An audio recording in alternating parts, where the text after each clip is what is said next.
Overdraft की सेंफम kokle CM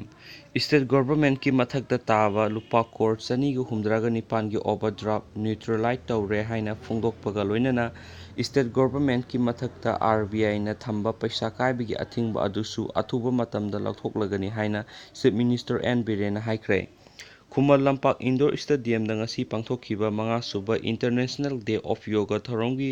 nakanda paumishingna hangba wahang amada mathaki wafam asi Chief Minister na phongdokhibani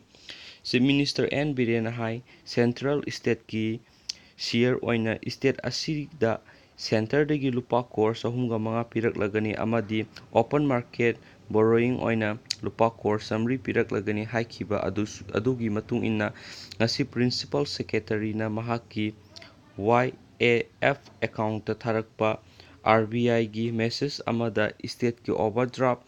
neutralize tawre haina khangalakle हिरम असिगी मतंगदा RBI ना state government ता official ओइना सिथि अमसु थरकलगनी हाइना महाकना मखाताना फोंदोकपा गलोइनना स्टेट गवर्नमेंट की तोंगान डिपार्टमेंट खरादा रिक्रूटमेंट प्रोसेस हौरुरगा ओवरड्राफ्ट ताबदगी लेपरुरबा अमसुम अवाटप रिक्रूटमेंट सिंगी मतंगदसु कैबिनेट मिफम अमा फमलगा मखाताना करी तौगदगे हाइबा अदुसु खनरगनी हाइना चीफ मिनिस्टर ना हाइख्रे